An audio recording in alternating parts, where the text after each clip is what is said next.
Shalom sahabat STMJ yang terkasih di dalam Kristus. Berjumpa kembali dalam sharing 3 menit bersama dengan Yesus. Bacaan hari ini diambil dari Injil Markus bab 7 ayat 31 sampai dengan 37. Saya tertarik dengan ayat 34 yang berbunyi, "Kemudian sambil menengadah ke langit, Yesus menarik nafas dan berkata, 'Efata,' yang artinya terbukalah."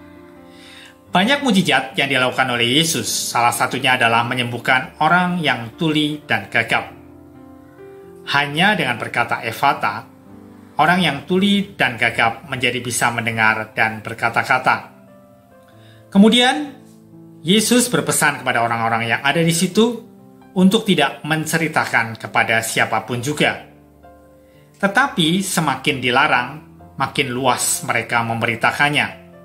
Walaupun sudah dilarang untuk menceritakannya.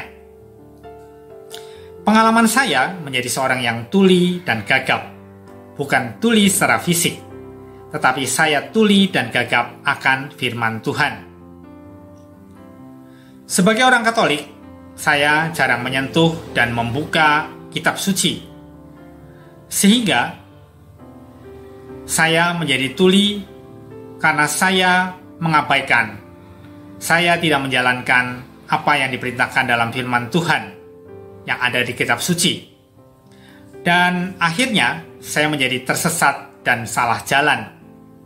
Karena saya mengabaikan dan menutup telinga saya, sehingga bisa dikatakan saya tuli akan firman Tuhan.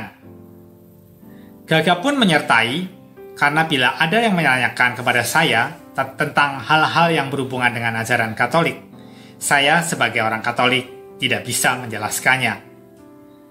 Dalam perjalanan hidup saya mulai mengikuti camp Priskat, pelatihan-pelatihan kitab suci, dan pelatihan-pelatihan yang mendukung untuk saya lebih memahami tentang ajaran Yesus atau ajaran yang ada di dalam kitab suci, sehingga saya tidak menjadi tuli dan mulut saya tidak menjadi gagap lagi, karena Yesus telah menyembuhkan saya dengan perkataan Efata.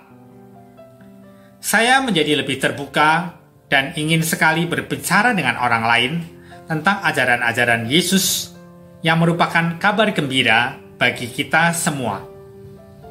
Seperti orang-orang yang dikisahkan dalam kitab suci, saya juga ingin memberitakan kepada orang lain supaya semakin banyak orang mengenal tentang siapa Yesus itu. Demikian sharing saya.